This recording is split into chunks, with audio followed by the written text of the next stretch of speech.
On 17th of November 2019, something unexpected happened that drastically changed the world. It was the declaration of the very first COVID-19 case. It was a 55-year-old citizen in Wuhan, China. Since then, the world has been in a global lockdown. So, how did the world cope with it? That is exactly what we are going to discuss today. Let's say for instance organizations.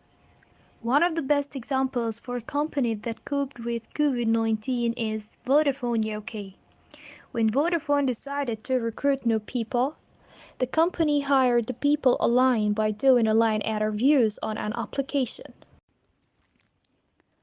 After the recruitment process, the employees get a training which is also done online, and after the training period ends, they start to work from the office for almost a month, and then they work from home while provided with the needed devices for free from the company so they can work with them from home. Another important example is educational institutions. COVID-19 was the reason for the educational institutions to accept e-learning. As a result, schools over the world were shut down. Education has changed dramatically with the distinctive rise of e-learning, where teaching is undertaken remotely and on digital platforms.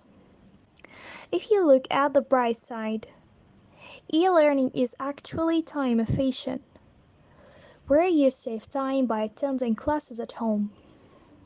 On the other hand, human interaction is very limited, which could have an effect over time on people's ability to socialize. So, it's a bit tricky whether e-learning is good or bad. Therefore, it's for you to decide. For the time being, COVID 19 has been infecting everyone around us. So, what is the chance of you not having caught the virus yet? Well, Facebook made a partnership with two major universities in the United States to help forecast the spread of COVID 19 by allowing Facebook users to participate in a survey that appears on the top of their newsfeed, where they are asked about whether they have been around infected people lately or whether they experience any of the COVID 19 symptoms, and also they are asking about their overall well being. This helped in creating maps of self reported symptoms, which means that anyone can know what the contaminated areas are, so they can avoid these places. Another cooperation was between the United Arab Emirates, Saha, and the United Kingdom's Draper and Dash, in which Saha adopted the artificial intelligence application used by the English company to find the correlation between how fast the spread of the diseases and the required amount of hospital beds needed. So, the data is then collected and analyzed for precise results. Also, China did something very similar. It's an application that gathers information about the residents, their health records and places they have been to, with the duration of their presence in outbreak of the disease, all collected in a database, giving each person a code based on their states in the health records.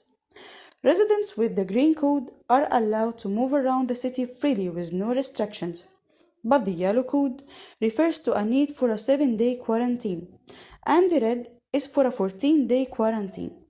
This application is used in more than 200 cities in China and will continue to expand.